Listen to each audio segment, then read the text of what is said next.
Hi guys, welcome back to my YouTube channel. So ಇವತ್ತಿನ ವಿಡಿಯೋದಲ್ಲಿ ನಾನು ನಿಮಗೆ ಒಂದಷ್ಟು ಇಂಪಾರ್ಟೆಂಟ್ ಟಿಪ್ಸ್ನ ಹೇಳ್ತೀನಿ. ನೀವು ಯಾವಾಗಲೇ ಕಾರ್ ಆಚೆ ತೊಗೊಂಡು ಹೋಗ್ಬೇಕಂದ್ರೂ ಈ 10 ಟಿಪ್ಸ್ನ ನೀವು ರೈಟ್ ಟಿಕ್ ಮಾಡ್ಕೊಂಡು ಹೋಗ್ಬಿಟ್ರೆ ಸೇಫಾಗಿ ಹೋಗಿ ಬರ್ಬೋದು, ಏನೇ ಪ್ರಾಬ್ಲಮ್ ಇಲ್ಲದೆ. ಸೊ ಯಾವಾಗಲೇ ಕಾರ್ ಹೊರಗಡೆ ತೊಗೊಂಡು ಹೋಗ್ತಿದ್ದೀನಿ ಅಂದರೆ ಈ 10 ಟಿಪ್ಸ್ ನೀವು ಟಿಕ್ ಮಾಡಿದರೆ ಅಲ್ವಾ, ಚೆಕ್ ಮಾಡ್ಕೊಳ್ಳಿ. ಸೊ ಫಸ್ಟ್ ಟಿಪ್ ಏನು ಅಂದರೆ ಕಾರದ್ದು ಟೈರ್ ಪ್ರೆಷರ್. ನೀವು ಯಾವಾಗಲೇ ಆಚೆ ಹೋಗಲಿ ಕಾರ್ದು ಪ್ರೆಷರ್, 4 ವೀಲ್ದು ಪ್ರೆಷರ್ ಚೆಕ್ ಮಾಡಿಕೊಂಡು ಅದೇನಾದರೂ ಕಡಿಮೆ ಇದ್ದರೆ ಕರೆಕ್ಟಾಗಿ ಟೈರ್ ಪ್ರೆಷರ್ ಎಷ್ಟು ಇರಬೇಕು ಅಷ್ಟು ನೀವು ಸೆಟ್ ಮಾಡಿಕೊಂಡು ಕಾರ್ ತೊಗೊಂಡು ಹೋಗೋದು ತುಂಬ ಇಂಪಾರ್ಟೆಂಟ್. ಬಿಕಾಸ್ ಹೈವೇ ಮೇಲೆಲ್ಲ ಫಾಸ್ಟಾಗಿ ಹೋಗಬೇಕಾದ್ರೆ ಸಡನ್ನಾಗಿ ಏರ್ ಕಮ್ಮಿ ಆದರೆ, ಪಂಚರ್ ಏನಾದರೂ ಆದರೆ ಕಾರ್ ಫುಲ್ ರೋಡ್ ತುಂಬ ಎಳ್ದಾಡಿ ಕಾರ್ ಪಲ್ಟಿಯಾಗಿ ದೊಡ್ಡ ದೊಡ್ಡ ಆಕ್ಸಿಡೆಂಟ್ಸ್ ಆಗೋ ಚಾನ್ಸಸ್ ಎಲ್ಲ ಇದರಲ್ಲೇ ಇರೋದು. ಸೊ ಫಸ್ಟ್ ಕಾರಲ್ಲಿ ಪ್ರೆಷರ್ ಕರೆಕ್ಟ್ ಇದೆಯಲ್ಲ ಚೆಕ್ ಮಾಡಿ. ಸೆಕೆಂಡ್ ಟಿಪ್ ಏನು ಅಂತಂದರೆ, ಯಾವಾಗಲೇ ಡ್ರೈವ್ ಮಾಡಲಿ 2 ಕೈ ಸ್ಟೇರಿಂಗ್ ವೀಲ್ ಮೇಲೇ ಇಡಬೇಕು.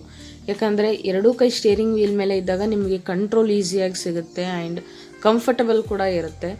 ಸೊ ಲೆಫ್ಟ್ ವೀಲ್ನ ಲೆಫ್ಟ್ ಹ್ಯಾಂಡು, ರೈಟ್ ವೀಲ್ನ ರೈಟ್ ಹ್ಯಾಂಡ್ ಡಿನೋಟ್ ಮಾಡ್ತಾ ಇರುತ್ತೆ ಅಂತಲೂ ಹೇಳ್ತಾರೆ. ಸೊ ಯಾವಾಗಲೇ ಡ್ರೈವ್ ಮಾಡಲಿ 2 ಕೈ ನೀಟಾಗಿ ಸೇಫಾಗಿ 3 ಆ್ಯಂಡ್ 9 ಪ್ಲೇಸಲ್ಲಿ, ಕ್ಲಾಕಲ್ಲಿ 3 ಮತ್ತು 9 ಇರ್ತಲ್ಲ ಆ ಪ್ಲೇಸಲ್ಲಿ, ಆ ಪೊಸಿಷನಲ್ಲಿ 2 ಕೈ ಇಟ್ಕೊಂಡು ಡ್ರೈವ್ ಮಾಡಿದ್ರೆ ತುಂಬ. ಸೊ ಥರ್ಡ್ ಟಿಪ್ ಏನಂದರೆ, never rest your hand on the gear liver. Drive ಮಾಡಬೇಕಾದ್ರೆ ರೈಟ್ ಹ್ಯಾಂಡ್ ಯಾವಾಗಲೂ ಸ್ಟೇರಿಂಗ್ ಮೇಲೆ ಇರುತ್ತೆ, ಲೆಫ್ಟ್ ಹ್ಯಾಂಡ್ನ ಗೇರ್ ಮೇಲೆ ಇಟ್ಕೊಂಡು ಕೂಡಬಾರ್ದು. ಇನ್ಫ್ಯಾಕ್ಟ್ ನಾನು ಇದೇ ಮಿಸ್ಟೇಕ್ ಮಾಡ್ತಾ ಇದ್ದೆ, ಬಟ್ ಅದು ಗೇರ್ ಬಾಕ್ಸ್ನ ಲಾಂಗ್ ರನ್ನಲ್ಲಿ ಡ್ಯಾಮೇಜ್ ಮಾಡುತ್ತೆ. So never do that. Next tip, mirror adjustment. ನಾನು ಎಲ್ಲ ಟ್ಯುಟೋರಿಯಲ್ಸಲ್ಲೂ ಮೆನ್ಷನ್ ಮಾಡ್ತೀನಿ, ಕಾರಲ್ಲಿ ಮಿರರ್ ಅಡ್ಜಸ್ಟ್ಮೆಂಟ್ ತುಂಬಾ ಇಂಪಾರ್ಟೆಂಟ್. ಯಾವ್ಯಾವ ವೆಹಿಕಲ್ಸ್ ಎಷ್ಟು ದೂರದಲ್ಲಿದೆ, ಯಾವ್ದು ಫಾಲೋ ಮಾಡ್ತಾ ಇದೆ, ಯಾವ್ದು ಸ್ಪೀಡ್ ಇದೆ, ಅದು ತಿಳ್ಕೊಬೇಕಾದ್ರೆ ಮಿರರಲ್ಲೇ ನಿಮಗೆ ಗೊತ್ತಾಗೋದು. ಸೊ ಪದೇ ಪದೇ ಎವ್ರಿ 3 ಸೆಕೆಂಡ್ಸ್ 5 ಸೆಕೆಂಡ್ಸ್ಗೆ ಒಂದ್ಸಲ ಮಿರರ್ ಚೆಕ್ ಮಾಡಿ, ಹಿಂದ್ಗಡೆ ಯಾವ ಥರ ವೆಹಿಕಲ್ ಬರ್ತಾ ಇದೆ, ಅದ್ರ ಬೇಸಿಸ್ ಮೇಲೆ ನೀವು ಡಿಸಿಷನ್ ತೊಗೊಳ್ಳಿ. ಸಡನ್ನಾಗಿ ಲೆಫ್ಟಿಗೆ ರೈಟಿಗೆ ತೊಗೊಳ್ಳೋದು ಭಾಳ ಡೇಂಜರಸ್. ಸೊ ನೆಕ್ಸ್ಟ್ ಸ್ಟೆಪ್ ಏನು ಅಂದರೆ, keep a safe following distance. ಹಾಗಂದರೆ ವೆಹಿಕಲ್ಸಿನ ಫಾಲೋ ಮಾಡೋವಾಗ ಅವ್ರಿಗೆ ನಮಗೆ ಒಂದು ಮಿನಿಮಮ್ ಡಿಸ್ಟೆನ್ಸ್, ಸೇಫ್ ಡಿಸ್ಟೆನ್ಸ್ ಅಂತ ಇರಬೇಕು. ಪೂರ್ತಿ ಹತ್ರಕ್ಕೆ ಹೋಗಿ ಓವರ್ಟೇಕ್ ಮಾಡೋದು, ಅವ್ರ ಮುಂದ್ಗಡೆ ಏನು ವೆಹಿಕಲ್ಸ್ ಇರುತ್ತೆ ನಿಮ್ಗೆ ಹೆಂಗೆ ಕಾಣಿಸ್ತಾ ಇರುತ್ತೆ, ಫಾಸ್ಟಾಗಿ ಅವರಿಂದ ಹೋಗೋದು, ಸಡನ್ನಾಗಿ ರೈಟು ಲೆಫ್ಟು ತಗೊಳ್ಳೋದು ಮಾಡಿದ್ರೆ ಸೀರಿಯಸ್ಲಿ ದೊಡ್ಡ ದೊಡ್ಡ ಆಕ್ಸಿಡೆಂಟ್ಸ್ ಎಲ್ಲ ಅದೇ ಥರ ಆಗೋದು. ರೋಡ್ ಮೇಲೆ ವೆಹಿಕಲ್ಸ್ ಹೋಗ್ತಾ ಇರಬೇಕಂದ್ರೆ ಅವ್ರಿಗೆ ನಮಗೆ ಮಿನಿಮಮ್ ಡಿಸ್ಟೆನ್ಸ್ ಆದರೂ ಇರಲಿ.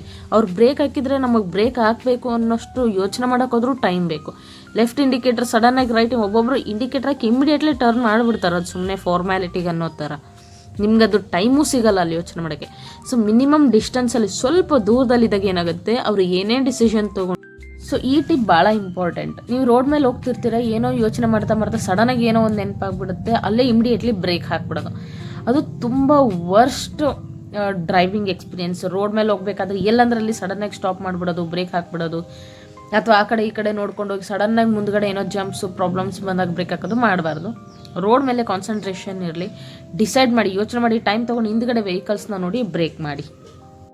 Basic tool kit. ನೀವು ಆಚೆ ಕಡೆ ಹೋದಾಗ ಕಾರ್ ಏನಾದರೂ ಬ್ರೇಕ್ ಡೌನ್ ಆದರೆ, ಪಂಚರ್ ಆದರೆ, ಇನ್ನೊಂದೋ ಪ್ರಾಬ್ಲಮ್ ಆದರೆ ನಿಮಗೆ ಪೂರ್ತಿ ರಿಪೇರ್ ಮಾಡೋಕ್ಕೆ ಬರದೇ ಇರ್ಬೋದು. ಬಟ್ ಅಟ್ಲೀಸ್ಟ್ ಕಾರಲ್ಲಿ ಏರ್ ಕಡಿಮೆ ಆದರೆ, ಪೂರ್ತಿ ಟೈರ್ನೆಲ್ಲ ಕಂಟ್ಕೊಳ್ಳೋ ಸಿಚುವೇಶನ್ ಅಥವಾ ಮುಂದಕ್ಕೆ ಹೋಗ್ತಾ ಇಲ್ಲ ಅಂದಾಗ ಕಾರಿಗೆ ಏರ್ ಹಾಕೋಕ್ಕಾದ್ರೂ ನೀವು ಆ ಮೋಟರ್ ಇಟ್ಕೊಂಡಿರ್ಬೋದು. ಅದನ್ನು ಟೈರ್ ಇನ್ಫ್ಲೇಟರ್ ಅಂತಾರೆ.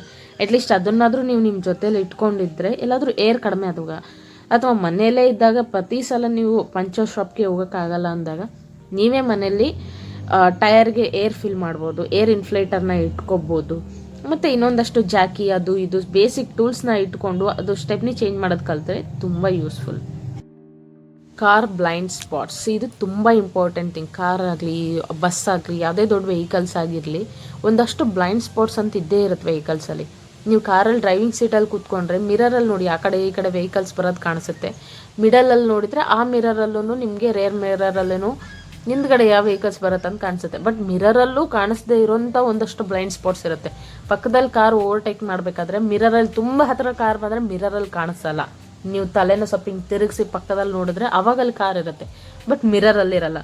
ಸೊ ಬ್ಲೈಂಡ್ ಸ್ಪಾಟ್ಸ್ ಎಲ್ಲೆಲ್ಲಿ ಇರುತ್ತೆ ಅದನ್ನು ನೋಡ್ಕೊಂಡಿರಿ. ಆ್ಯಂಡ್ ನೀವು ಡ್ರೈವ್ ಮಾಡಬೇಕಾದ್ರೆ ಪ್ರತಿ ಸಲ ಲೇನ್ ಚೇಂಜ್ ಮಾಡಬೇಕಂದ್ರು, ಬ್ರೇಕ್ ಹಾಕಬೇಕಂದ್ರು, ಏನೇ ಡಿಸಿಷನ್ ತೊಗೊಳ್ಳೋದಿರಲಿ, ನೀವು ಮಿರರಲ್ಲೂ ಚೆಕ್ ಮಾಡಿ. ಆ್ಯಂಡ್ ನೀವು ಒಂದ್ಸಲ ಟರ್ನ್ ಆಗಿ ವಿಂಡೋದಲ್ಲಿ ನೋಡಿ, ಯಾವುದಾದ್ರೂ ವೆಹಿಕಲ್ಸ್, ಯಾವುದಾದ್ರೂ ಬೇರೆ ಏನಾದರೂ ಡಿಸ್ಟರ್ಬೆನ್ಸ್ ಕ್ರಿಯೇಟ್ ಮಾಡೋವಂಥದ್ದು ನಿಮ್ಮ ಸುತ್ತಮುತ್ತ ಇದ್ದರೆ ಅದನ್ನು ನೋಡಿ ಡಿಸೈಡ್ ಮಾಡಿ.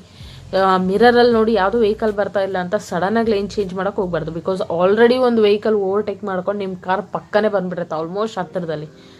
ಸೊ ಬ್ಲೈಂಡ್ ಸ್ಪಾಟ್ಸ್ ಎಲ್ಲೆಲ್ಲಿ ಇರುತ್ತೆ, ಬ್ಲೈಂಡ್ ಸ್ಪಾಟ್ ಏನು ಹೆಂಗೆ ಅಂತ ನಿಮ್ಗೊಂದಷ್ಟು ಐಡಿಯಾ ಇದ್ದರೆ ತುಂಬ ಒಳ್ಳೆಯದು. Next step car indicators. ನೀವು ಎಲ್ಲೇ ಹೋಗ್ಬೇಕಾದ್ರೂ ಲೆಫ್ಟ್ ಟರ್ನ್ ಮಾಡಿ ರೈಟ್ ಟರ್ನ್ ಮಾಡಿ ಇಂಡಿಕೇಟರ್ಸ್ ಹಾಕೋದು ಕಂಪಲ್ಸರಿ. ಬಿಕಾಸ್ ನೀವು ಇಂಡಿಕೇಟರ್ಸ್ ಹಾಕಿದಾಗೇ ನಿಮ್ಮ ಹಿಂದ್ಗಡೆ ಬರೋ ವೆಹಿಕಲ್ಸಿಗೆ ಗೊತ್ತಾಗುತ್ತೆ, ಓಕೆ ಇವ್ರು ಟರ್ನ್ ಮಾಡ್ತಾ ಇದ್ದಾರೆ, ನಾನು ಬೇರೆ ಲೇನ್ ತೊಗೋಬೇಕು ಅಂತ. ಸುಮ್ಮನೆ ಹೋಗ್ಬೇಕಾದ್ರೆ ಎಕ್ದಮ್ ಲೆಫ್ಟಿಗೆ ಟರ್ನ್ ಮಾಡೋದು ರೈಟಿಗೆ ಟರ್ನ್ ಮಾಡಿದ್ರೆ ಹಿಂದ್ಗಡೆ ವೆಹಿಕಲ್ಸಿಗೆ ಗೊತ್ತಿರಲ್ಲ ನೀವು ಟರ್ನ್ ಮಾಡ್ತೀರಂತ. ಆ್ಯಂಡ್ ಬೇರೆ ವೆಹಿಕಲ್ಸೂ ಇಂಡಿಕೇಟರ್ ಹಾಕಿದ್ದಾರೆ ಅಂದಾಗ ನೀವು ಸ್ವಲ್ಪ ಸ್ಲೋ ಆಗಿ ಅವ್ರು ಯಾವ ಕಡೆ ಇಂಡಿಕೇಟರ್ ಹಾಕಿದ್ದಾರೆ ಆ ರೋಡ್ ಬಿಟ್ಟು ಬೇರೆ ಲೇನ್ನ ತೊಗೊಂಡು ನೀವು ನಿಧಾನಕ್ಕೆ ಆ ವೆಹಿಕಲ್ಸ್ನ ಕ್ರಾಸ್ ಮಾಡೋದು ಇಂಪಾರ್ಟೆಂಟ್. ಸೊ ಇಂಡಿಕೇಟರ್ಸ್ ಹಾಕೋದು ಮರಿಬೇಡಿ. ಯಾವುದೇ ಕಡೆ ಟರ್ನ್ ಮಾಡೋದಿರಲಿ ಅಥವಾ ಸ್ಟಾಪ್ ಮಾಡೋದಿದ್ರೂ ಲೆಫ್ಟ್ ಇಂಡಿಕೇಟರ್ ಹಾಕಿ ಫಸ್ಟು ವೆಹಿಕಲ್ನ ಪಾರ್ಕ್ ಮಾಡಿ ಆಮೇಲೆ ಪಾರ್ಕಿಂಗ್ ಲೈಟ್ಸ್ ಹಾಕೋದು ಗುಡ್ ಹ್ಯಾಬಿಟ್. ಇದು ಒಂದು ಹ್ಯಾಬಿಟ್ ಎಲ್ಲರೂ ಅವಾಯ್ಡ್ ಮಾಡಲೇಬೇಕು. ಕಾರ್ ಡ್ರೈವ್ ಮಾಡಬೇಕಾದ್ರೆ ಮೊಬೈಲ್ ಯೂಸ್ ಮಾಡೋದು ಅಥವಾ ಫೋನಲ್ಲಿ ಮಾತಾಡ್ಕೊಂಡು ಡ್ರೈವ್ ಮಾಡೋದು, ಇಲ್ಲ ಹಿಂದ್ಗಡೆ ಜಾಸ್ತಿ ಜನ ಕೂತಾಗ ಹಿಂದ್ಗಡೆ ಟರ್ನ್ ಆಗಿ ಅವ್ರ ಜೊತೆ ಮಾತಾಡ್ಕೊಂಡು ಕಮ್ಯುನಿಕೇಟ್ ಮಾಡ್ತಾ ಡ್ರೈವ್ ಮಾಡೋದು ತುಂಬ ಡೇಂಜರಸ್ ಡ್ರೈವಿಂಗ್ ಸ್ಕಿಲ್ ಅದು. ಯಾಕಂದರೆ ಕಾನ್ಸಂಟ್ರೇಟ್ ಮಾಡಿ ಡ್ರೈವ್ ಮಾಡ್ಕೊಂಡು ಹೋದ್ರೇ ಏನೇನೋ ಪ್ರಾಬ್ಲಮ್ಸ್ ಬರ್ತಿರುತ್ತೆ. ಇನ್ನು ಫೋನ್ ನೋಡಿಕೊಂಡು ಡ್ರೈವ್ ಮಾಡೋದು, ಆ ಕಡೆ ಈ ಕಡೆ ನೋಡೋದು, ಇನ್ಯಾವುದ್ರಲ್ಲೋ ಬ್ಯುಸಿ ಆಗಿರೋದು, ಫುಲ್ ಮ್ಯೂಸಿಕಲ್ಲೇ ಇನ್ವಾಲ್ವ್ ಆಗಿ ಡ್ರೈವ್ ಮಾಡೋದು ಮಾಡಿದ್ರೆ ಡೆಫಿನೆಟ್ಲಿ ಅದು ನಿಮಗೆ ಪ್ರಾಬ್ಲಮ್ ಕ್ರಿಯೇಟ್ ಮಾಡೋದೇನೆ. ಸೊ ಡ್ರೈವ್ ಮಾಡಬೇಕಾದ್ರೆ ಫೋನ್ ಯೂಸ್ ಮಾಡೋದು ಕಡಿಮೆ ಮಾಡಿ, ಮೆಸೇಜ್ ಮಾಡೋದು, ಕಾಲ್ ಮಾತಾಡೋದು ಅಥವಾ ಇನ್ನು ಮ್ಯೂಸಿಕ್ ಹಾಕ್ಕೊಂಡು ಹೋಗೋದು. ರೋಡ್ ಮುಗಿಯೋಕ್ಕೆ ಬಂದರೂ ಮ್ಯೂಸಿಕ್ ಸೆಲೆಕ್ಟ್ ಮಾಡೋದೇ ಮುಗ್ದಿರಲ್ಲ. ಆ ಥರ ಒಂದಷ್ಟು ಹ್ಯಾಬಿಟ್ಸ್ನ ಅವಾಯ್ಡ್ ಮಾಡಿ. ನಿಮ್ಗೆ ಅಷ್ಟು ಮ್ಯೂಸಿಕ್ ಹೇಳ್ಬೇಕಂತಿದ್ರೆ ಮನೇಲೇ ಒಂದು ಪ್ಲೇ ಲಿಸ್ಟ್ ರೆಡಿ ಮಾಡ್ಕೊಂಡಿರಿ. ನೀವು ಆಚೆ ಹೋಗ್ಬೇಕಾದ್ರೆ ಆ ಪ್ಲೇ ಲಿಸ್ಟ್ನ ಎಂಜಾಯ್ ಮಾಡಿ.